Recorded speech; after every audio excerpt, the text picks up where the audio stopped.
More with Adam Engst and the Virginia Macintosh Users Group. This is MacVoices. This edition of MacVoices is supported by Smile, the makers of PDF Pen and PDF Pen Pro. PDF editing for your Mac, iPhone, and iPad. Find out more at smilesoftware.com/podcast. Welcome to MacVoices. This is the talk of the Apple community, and I'm Chuck Joyner. This is part 2 in a 2-part conversation with Adam Engst and the Virginia Macintosh Users Group about the M1 chip in both the iPad and the desktop and laptop Macs, and what it means for Apple and what it means for us as users.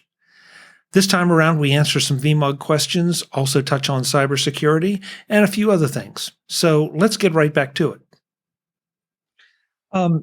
Max in the chat room, you can read it, Adam, but I'll say it for the sake of everyone. Adam was remarking that Apple just had no interest in being compatible with Windows because they were doing so well, selling everything they can make, having pulled so many into the Apple ecosystem. I think this is true, but also true that they did not care about the keyboard complaints, the complaints about the obsession with being thin, but resulted in getting laptops that are 4 ounces lighter, but we have to carry 2 pounds of dongles to be sure we can connect with everything. Lower amounts of storage because Apple's trying to move people to wireless for everything, and to build a continuing income stream by selling digital storage. Thank you, Max, for elaborating on that. There's a lot there to unpack, man. Yeah. Well, I don't know. I personally tend not to get really worked up about how Apple hates us and is thus doing everything to make our lives miserable by making Macs too thin and all that. You know, there's this product. If you like it, you buy it. If you don't like it, you don't buy it. Sometimes there's trade-offs like the dongles. Personally, the dongles haven't ever affected me much because I don't actually connect to hardly anything when I travel. So I don't have all the dongles and it hasn't been an issue. You know, I think you need to be careful about, what it is you want and what you're doing. But it's, you're going to have to assume that Apple is always going to be attempting to move the engineering of its devices forward. There was an interesting comment I saw in an interview after the iPad Pro came out, the 12.9 inch one with the new, what do they call it? Liquid Retina. There's a liquid Retina display, but there's something special about the XD. It's based on the Pro XDR display technology. And the person who's doing the interview said, well, why did you do this? Like, it's not like you didn't already have the best display in the tablet field. And the Apple guys said, well, yes, but we could make it better. Like they weren't satisfied with having something that was really good when they had a new way they could do it and make it even better yet. And obviously some people's even better yet is not everyone else's ever better yet. But certainly one of the things that Apple cares very deeply about is making things as light as possible when they're portable. With the thinness, I haven't been a big fan of it on sort of the previous iMacs. I'm not a big fan of having to cut my screen off when I wanted to repair them. But with the new 24-inch iMac, it makes total sense. I mean, that basically what they're doing is a complete redesign. And suddenly, some of the things that you if you want to have a normal power connector, it's too thin. I mean, the new iMacs are thinner than the original iPhone. So, and they're clearly designing these things to be looked at from the back, kind of, I won't say for the first time, but, they put significant effort into that because Macs show up in places where they're in the middle of the room. And so that's a design consideration. So, as soon as you start getting into some of these, well, what if we could do X? Well, that just leads you down paths that make some interesting things possible. So, I mean, the thing that I thought as soon as I saw the 24-inch iMac was, holy cats, that's a 24-inch iPad. It doesn't take much to say, okay, maybe Apple's starting to work their way into a really big iPad too. And they, you don't get there in one step. So they're going to do it with the iMac. Now they've got the magnetic power connector, and they've got Ethernet on the power brick because an Ethernet jack is too thick to put into this thing. I mean, that's kind of crazy, but you can see why, as a designer, they would be just fascinated to see if they could do it, because maybe they're going to do a 24-inch iPad, or a much larger iPad at some point that would be on a screen or on a stand. So, the drafting table iPad has long been something people have thought about. Okay, so I can't let a couple things go there. First of all, I thought the choice to put the Ethernet cable into the power brick was a fascinating one. As you said, it's too thick for the design. So they opted to do that with the only thing that really needs to be connected. They weren't going to force you to do it by a dongle. They just said, okay, we have one thing that connects, and that has all the space in the world, so we'll do that. Let's see. I want to make sure I give credit where credit's due, or blame where blame's due. Macs. I disagree with Macs, because I have loved my MacBook Pro 2019 with the 4 Thunderbolt ports, because I can turn any one of those ports into anything I want. I can plug it into charge on whichever side I want. I personally like the dongle thing, and certainly as third-party developers have come out with dongles, you can get a pretty nice single dongle that will give you just about anything you want.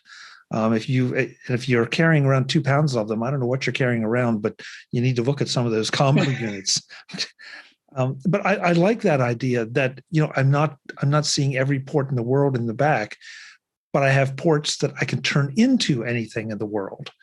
And I think that's a nice big advancement, and we're seeing that same thing now show up on the iPad Pro. Yeah, it's fascinating. It was interesting to see. I'd always wondered why Apple went to USB-C on the iPad Pro, and as soon as they released the M1 version of the iPad Pro, it becomes obvious that the A series chips don't have a Thunderbolt controller. The M1 chips do. And so they put an M1 chip on the iPad Pro, and boom, they've got Thunderbolt, just like that, because it's the same chip as is in everything else. And again, that's something that we'll see change in an M1X or an M2, because although it's perfectly legitimate Thunderbolt controller in the M1 chip, I think it's 2 channels only. They could have 4. There's different possibilities that they could be doing. In fact, like for your MacBook Pro, I think that's part of it is that to be able to feed 4 Thunderbolt ports, they'll need a different controller. And this is not rocket science. They just have to put it on the chip, and building the chips is rocket science. So so that it's they chose to go with those 2-port Thunderbolt controllers because that's what the low end Macs had. No, those of us who had MacBook Airs didn't even notice that we only had 2. I'm like, oh, 2, okay, we got 2. Still have 2. We had 2 before. We have 2 now. No, not a problem. I think that's going to be another one of those changes that we'll see when they get a chip that can drive the 27-inch iMac and the 16-inch MacBook Pro and the higher end Mac Minis. Max just said he was an early adopter, so he bought single-use dongles and needed them. Yeah. So okay, yeah. I get it, Max. Yeah, I'm with you. I'm with you. Well, early on, and there's no question that Apple transitions are always a little messy. Well, I shouldn't say that. Transitions are always a little messy. Right? You get everything the way you want it, and then something changes and you have to juggle everything. And Apple's a pull the Band-Aid off kind of company. They always have been. And, probably people here remember the squawks when they went to USB, and took away ADB and SCSI. We've all been there. This isn't anything new. It just takes time before the world catches up. And arguably Apple could do a better job on, assisting the world catching up, but, that's again, sort of they consider that not their problem. Yeah, but the world doesn't want to listen. and then Apple does it, and people realize now it's suddenly a great idea, and everybody follows along. And I'm not saying that every single, because somebody will challenge me on that every single decision has been the right one or a good one, but they have a pretty good track record for interfaces and some of those things that other platforms have said, oh, no. And then Apple does it. And then 6 months later, the other platforms do it. Or 3 years later, really. I mean, Oh, some of these things, But I mean, like the one that I never liked was the plain vanilla MacBook, the little 12-inch one, which only had a single USB-C port. I'm like, yeah, that's a mistake. That was a problem. And it was just too early, and Apple never did that again. Everything else got multiple ones at least. Yeah, agreed. A couple other questions here I want to get into, but I want to take a pause here and let anybody that wants to turn on their mics and ask a question or comment, please feel free, because we have other things to talk about here, but we want to address what you want to be hearing about. Anybody? You've been doing a great job of throwing things in the chat, and I really appreciate it. So if you want, just ring the bell and come on in. Bob asked how we think the M1 architecture will affect the iPhones. And so, are we going to see an M1 iPhone, you think, anytime soon, or is there a reason for one? That's a really good question. I don't know the answer to that. It was really interesting to see Apple choose to go to the M1 for the iPad Pro. But so we have to look at what's the difference between, I forget what we're at now, the A12Z Bionic, something like that. I can't remember exactly what the iPhones are running at the moment. Or no way, they're running A14s or something. But the point is that what's the difference between the highest end A series chips and the M1? And is there enough difference there where it makes sense for Apple to keep the A series just in parallel and have the M series move over to obviously Macs, but we weren't all expecting the iPad Pro to go M either. So that I just don't have a sense of at the chip level if there's really enough of a win from the M series to put that in an iPhone. Obviously, they'd get Thunderbolt instead of USB-C or Lightning. But if they wanted it, but it may just be more expensive or slightly more power hungry or not quite be tweaked for the kind of radio stuff that an iPhone does. So I don't know. We'll have to see what happens in September if Apple makes any announcements in that regard. In some ways, because they control both the A series and the M series, I'm not sure it matters. Like they're going to be producing a custom chip that will do exactly what they want it to do.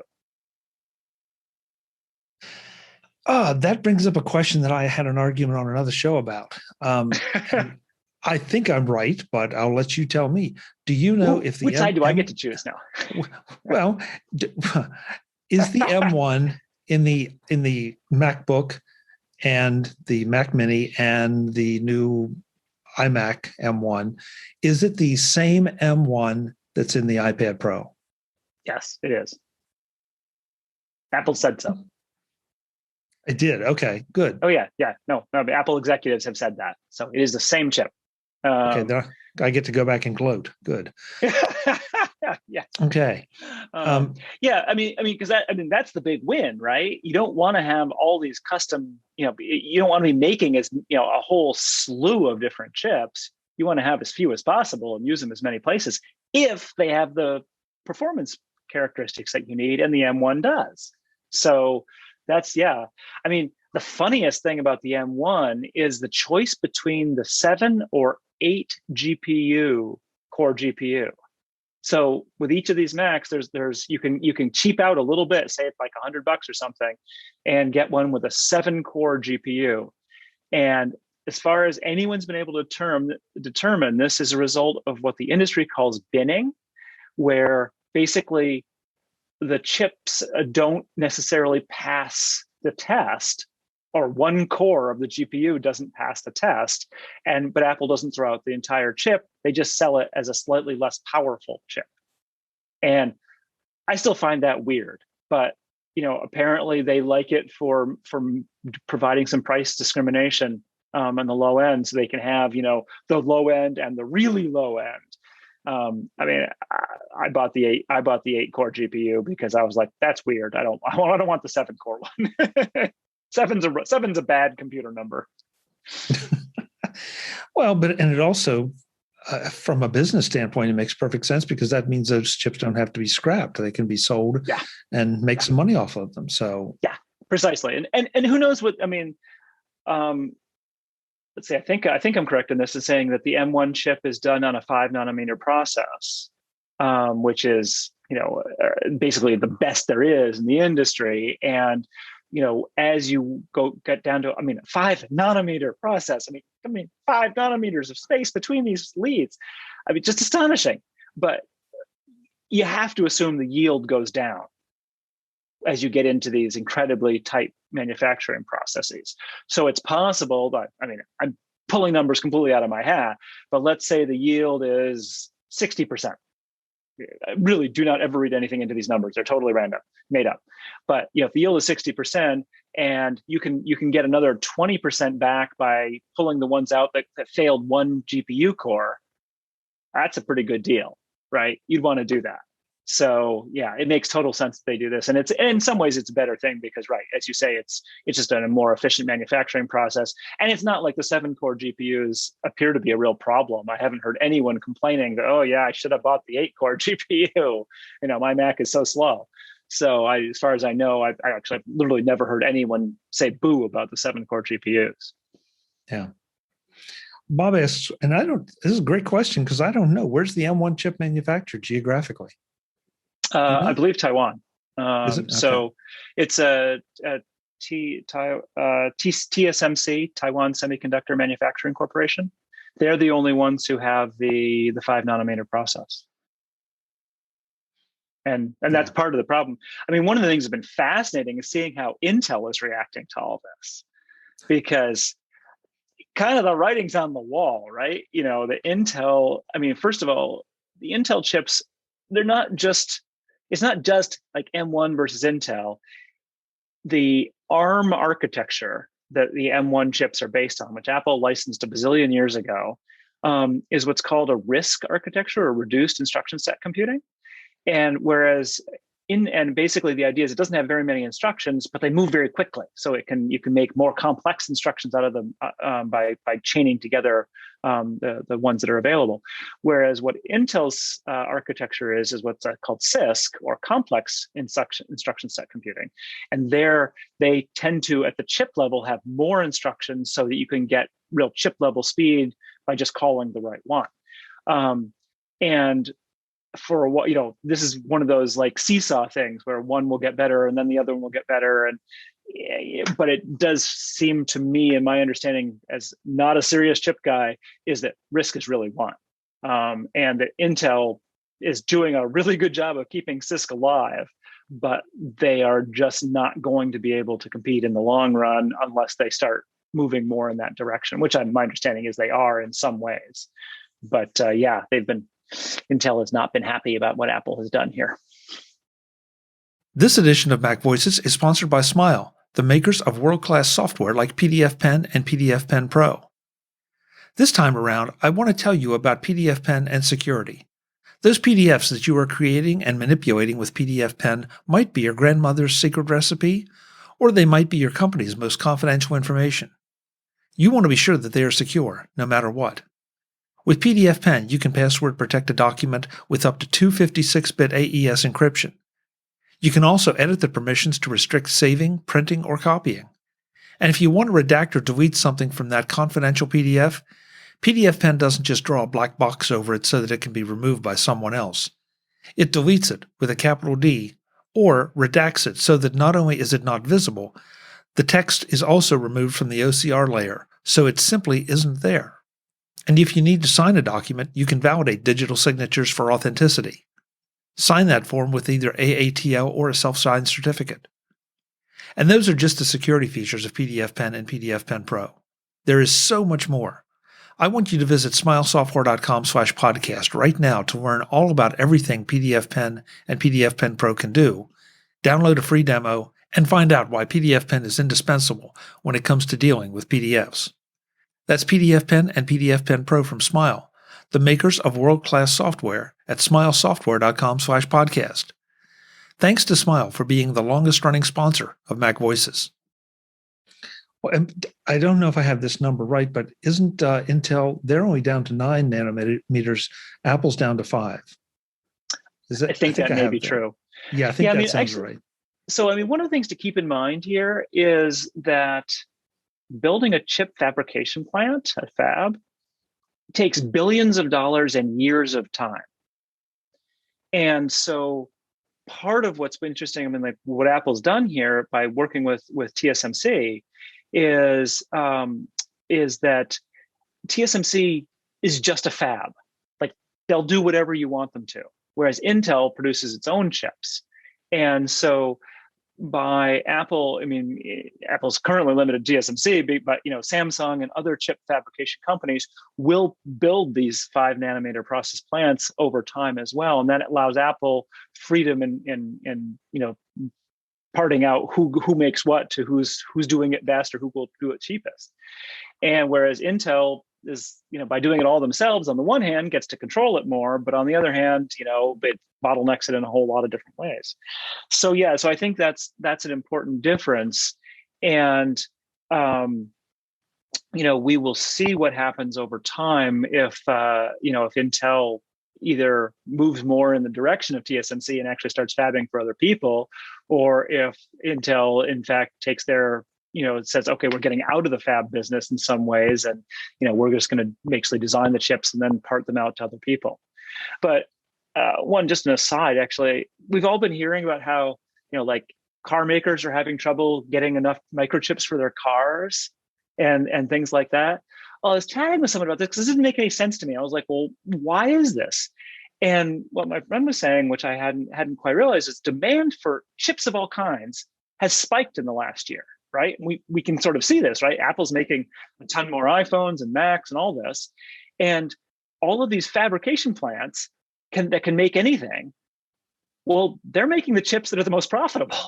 If there's a choice, they're going to make the ones they make the most money on. And so a lot of these lower end chips, who knows? I don't know exactly, but, like say simple RAM chips, for instance, those aren't getting made because they're not worth it. And that's where the problem is. Plus, you get into industry spikes where, the car manufacturers all pulled back. So they let their orders drop. And so all the fabrication plants went over to doing more profitable other types of chips. And suddenly the car manufacturers are back saying, hey, where's ours? And we're like, we're not doing those anymore. It sucks to be you. We'll spin that back up. But it takes a few more years to build those new fabs, right? Because the demand didn't come back down. It stayed up. And so I was pleased that someone finally explained this to me, because I had been kind of curious. I didn't realize that demand had spiked that much and that had really tweaked the choices of what chips got made. I admit I had never thought about it exactly that way either. But I think it's not hard to look around and realize that just about any product you can think of right now has a chip in it, or 10 or 20 or 100. They're just, other than gardening tools, there isn't a lot of things that don't have a chip in it. And some gardening tools do too. Yeah, right. We're fast getting to that point. Yeah. So no, it's going to be a fascinating situation. But it takes, but fabs, unfortunately, are something that take a long time to build and billions of dollars. So, I'm sure there are companies are doing it, but it just takes a while. Yeah. Oh yeah, Bob also makes an interesting point about TSMC insulating Apple from some of the mainland China politics. Although Taiwan has its own politics with mainland China there too. So we will see what happens with that. But I think I've actually heard that TSMC is actually building plants in other countries, which may again try to be spreading that out a little bit. Yeah. Adam, what does putting the M1 in the iPad Pro do? What does that do to the iPad as a platform? Does it elevate it elevate it more, or put it a lot more on par with the Mac platform? I mean, it's great. And you mentioned the Thunderbolt controller, which again makes perfect sense. But at the end of the day, why build a computer? Why build a tablet that is equally powerful as your laptop? So I'm going to have to give in some ways, the theoretical party line here rather than what I personally think, because I'm not an iPad guy. I mean, I have an iPad Pro and a 10.5-inch. I don't know how many years old at this point. I barely use it. And it just doesn't do much for the work that I want to do. So from my perspective, I'm like, yeah, I don't know. Performance was never a problem on the iPad for what I was using for it. So I can't say that having more performance would be an important thing. But again, it goes back to Apple trying to push things forward. Like, well, we had X performance on the iPad Pro. Can we get 2X? We don't know why we need 2X, but can we get it? And so the party line part of that is that unless you have the performance, nothing will evolve to consume it. So the specific example was, we didn't get Photoshop on the iPad until I don't know how many, couple of years ago, right? Because the iPad couldn't do it. Now it can. And now we've got Photoshop on the iPad. And maybe it's not absolutely full Photoshop, but what if we have the M1 chip in there? So I think what we get is the situation where it's a little bit of the if you build it, they will come. And so if you don't build it, they won't come. And so that's why Apple is pushing the iPad Pro further and further into the performance, future, because they need to have something there where a developer can say, oh, well, finally, now I can put my, video, audio, whatever app on this because I can do things that I could never have done before. Will most of us do those things? No. We'll probably be happy with whatever. Right now, I personally think like the iPad Air is probably the sweet spot of the iPad line. Although, and if prices as a point, just the base level iPad is stupid cheap. I mean, it's just astonishing how cheap that is considering what it can do. And so, that's, if I was buying an iPad now, but it would be tough because, from experiencing it standpoint and testing and all that, I should probably have an iPad Pro, but I don't need an iPad Pro. I don't even really need an iPad Air. It's more just, what do I need to get so that I have the most experience with stuff? Because that even that base level $329 or whatever dollar iPad is sufficient for what I do. So you aren't one of those that think that when you start to travel again, that you could replace your Mac with an iPad Pro, with this iPad Pro? I could probably, but I don't know what it gets me. I have a perfectly nice M1 MacBook Air to take with me traveling. and so, yeah, I've tried a couple of times, so quote unquote, replacing the MacBook with the iPad Pro, and I can kind of do it. It's not quite as good, but the problem is it's not quite as good, right? I live in Google Docs. That's where all my writing takes place and editing takes place these days, and then a lot of stuff in WordPress on the web. And yeah, there's a Google Docs app and there's a WordPress app, and they're not as good as using the full versions. And yes, there's ways of using the full versions now, and and I forget, I think in iOS 13 that became possible. You could actually run the Google Docs in the web browser, but it's just not as good. I'm sorry, it's not as good. And I could do it, but why bother? And maybe the more performance would help, but I don't think so. I think the problem is that like the Google Docs, Google's not really that interested in making the iPad the best platform for this. So it's unlikely to ever be the best platform for this. It just doesn't quite work as well with touch, that kind of thing. So, until that happens, it's never going to replace for me. That's the word that I was waiting for you to say, because I've talked to a number of people and I'm starting to buy into the fact that there's some tasks that they feel that are better done by touch. therefore on an iPad. And I had not really thought about it exactly that way, because I'm like you. It's like, okay, what's going to give me the best experience? What's going to give me the biggest feature set? But the act of LumaFusion, the folks from LumaFusion were on the show last week, and we were talking about how, touch editing using their software versus pointer editing on a Mac. And yes, I've used LumaFusion. It's a phenomenal program. I just never thought about that particular difference in the experience. And it is definitely a different experience.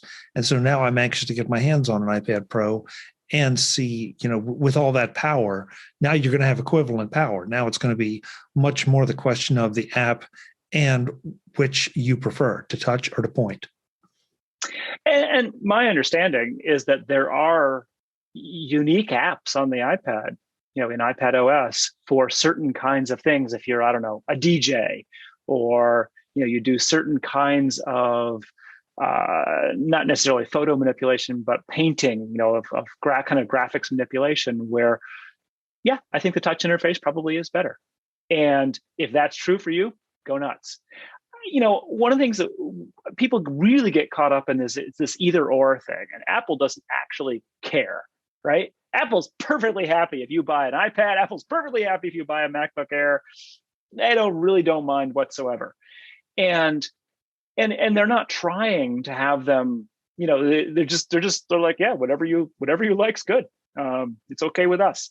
And it's been pretty clear, that all of the worries that, Apple's going to try to drop Mac OS and move entirely to iOS. Yeah, it's not true. That they are, completely invested in the Mac platform to the point of coming up with complete silicon for it. You don't do that with a platform you're going to drop. And similarly, something that I have to say kills me is that now when Apple releases an operating system update, it releases like 5 or 7 operating system updates because they're all the same. Mac OS and iOS and iPad OS and Watch OS and Apple and TV OS and HomePod software, they all share the same kernels. And so like this freaking security fix means you have to update everything in sight. And I mean, it's annoying, but I mean, it's a good thing that they're fixing the security bugs. But, it used to be, it was a big deal if Apple updated Mac OS, a couple of times a year with small things, and every couple of years with a big update. And now they're updating, as I said, 5 operating systems, 7 operating systems repeatedly. And so it's just a different world right now, but it's clear that they're all pretty much, parallel tracks. This is not it's not one taking over from another. Yeah. Judy in the chat room says, my iPad has been my video and music provider while I'm on an airplane. As a photographer, I still need the MacBook Pro for Photoshop image editing. iPad version is getting better, but doesn't do what I want when I want to. So what you're saying, Judy, is you're just demanding is what it amounts to. Yep. And that's fine, right? Yeah. I mean, right. And, and it really depends. I mean, what you want to do when you want it. So for instance, like, a lot of people are perturbed about the cost of Creative Cloud. It's a $55 a month, subscription. Well, there's a company, Affinity, that makes Affinity Photo, Affinity Illustrator, Affinity Designer, and Affinity Publisher.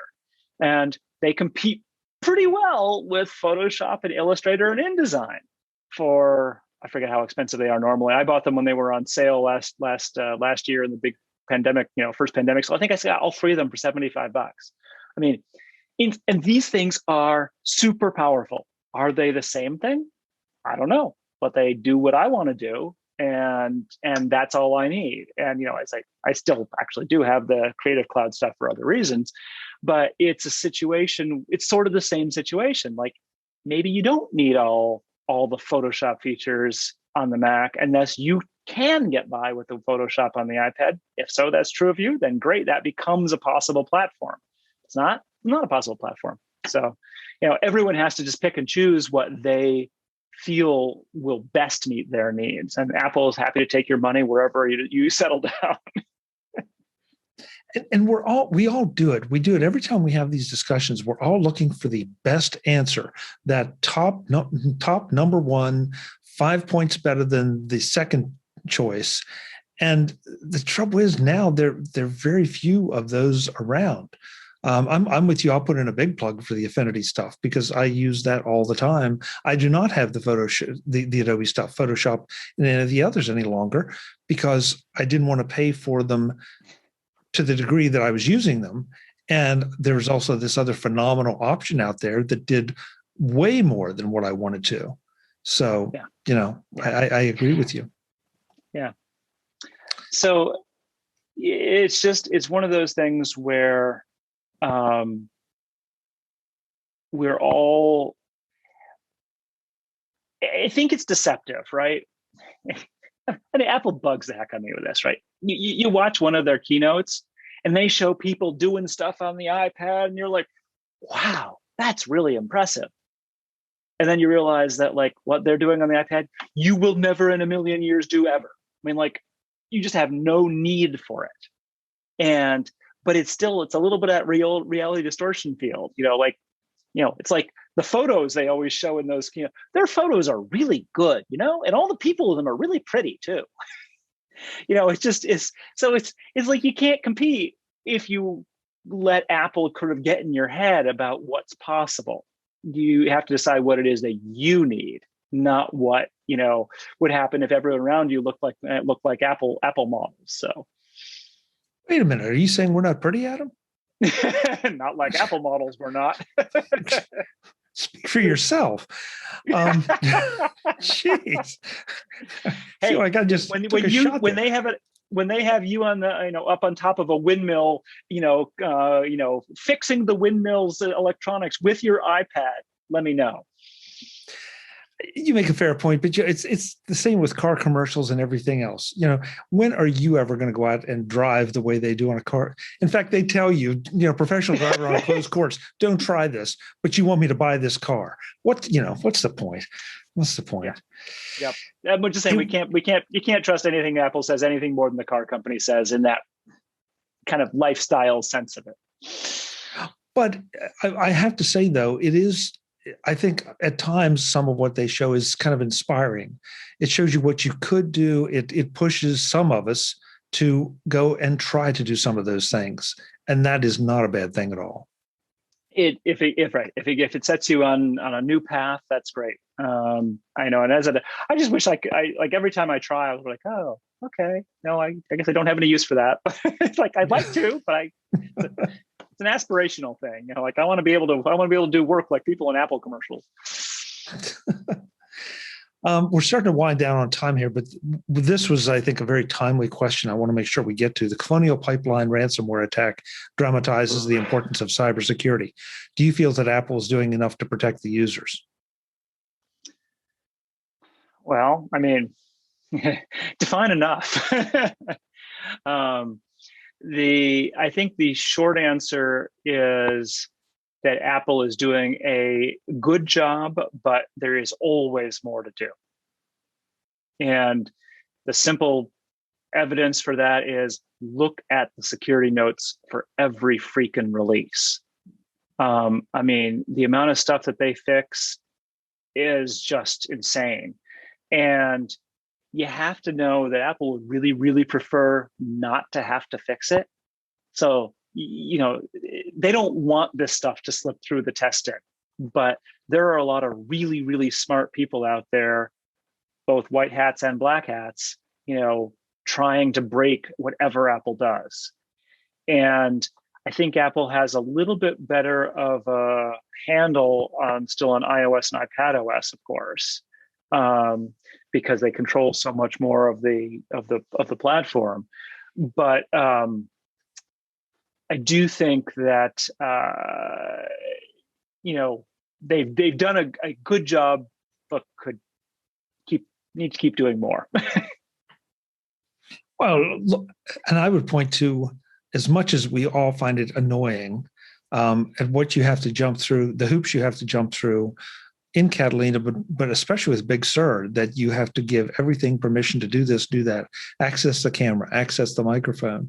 And is it annoying? Yes, but at the same time, we see enough of these stories out there that things are doing things that you don't want them to, or that or that we are asking Apple to find a way to control this. Okay, well, that means that it's a setting that you have to choose, and that's annoying, yes. But if you don't want your mic turned on all the time, then you're going to have to choose to turn it on and off, and what you will let turn on and off. So, it's security, and security is exactly the opposite of convenience. Yeah, and and as I said, the ransomware stuff. I mean, boy, you want to talk about something that's scary. That's why you want to make sure that you don't get into that, because I haven't really talked to people who've been hit with ransomware on the Mac. I'm not sure there is too much of it, but that's where you've got to be careful, because depending on how it infiltrates into the system, it can actually get your backups too. And that's where, my answer to most security things is, be careful and have good backups. But if it can go after your backups as well, and actually, I guess I haven't thought this through, and I need to do some research, but I recommend a 3-prong backup strategy. So I have a bootable duplicate. It doesn't have to be bootable, but it has to be a duplicate. And that's sort of a clone made currently with ChronoSync for me. Use Time Machine, of course, and then I use Backblaze. And one of the things that I would suggest is that by having 3 very different types of backups, if my Mac were compromised, it's much less likely that all 3 of those backups would be compromised in the same way. I think I can help you with this. I don't know if you've heard of this, but there's this guy named Joe Kissel who does this thing called Take Control Books. Really? That sounds interesting. And he just updated how to take control of backing up your Mac, as a matter of fact. Oh, man. What a great idea. I wish I'd thought of a book like that. I knew you enjoy it. In fact, he's going to be our guest tomorrow on MacVoices. So, right there, just come over and listen to the show. He sounds like a fascinating guy. I'll have to come listen. Oh, man. This has been just a whole lot of fun. And I can't thank the Virginia Macintosh User Group enough for having us. So, folks, thank you so much. We really, really appreciate it. Adam, of course, they can find you at tidbits.com. Any social medias you want to plug? No. Okay. That was easy. I basically don't approve of it. I think it's a virulent cesspool. Tell us how you really feel, Adam. Wow. Oh, okay. Well, if you want me to get there. Gee. No, seriously. Social media is horrible stuff. If you want to talk to me, send me an email. That's email works. Tidbits Talk, linked off the TidBITS site, or talk.tidbits.com. Forums for groups of like-minded people. None of this social media nonsense. Great. Well, and I can be reached at MacVoices.com. Oh, that's where you'll see the shows. That's where you'll see this come out probably sometime next week in a little bit edited fashion. And I am on the social medias just because that's where everybody else seems to be. So if you want to reach me, you have to. Adam is antisocial. I'm not quite so bad. Oh, antisocial media. That's what I've got. Yes. Antisocial media. Send me email, ace@tidbits.com. It's not like everyone else doesn't know it. Adam, thanks again. Very happy to be here. Thanks so much for having us, guys. Yep. VMUG, thank you very much. We'll see you again soon. Thank you. Folks, I'm Chuck Joyner. This is MacVoices. I hope you've gotten something out of this. We will talk to you again soon. Thanks for watching. Visit MacVoices.com for show notes and to connect with Chuck on social media. Get involved in our Facebook group or like our Facebook page, and get more out of your Apple tech with MacVoices Magazine, free on Flipboard and on the web. And if you find value in it all, consider supporting us through either our Patreon campaign at patreon.com/MacVoices, or by making a one-time donation via the PayPal link on our front page and in the show notes of each episode. You will join these fine people who help bring you MacVoices.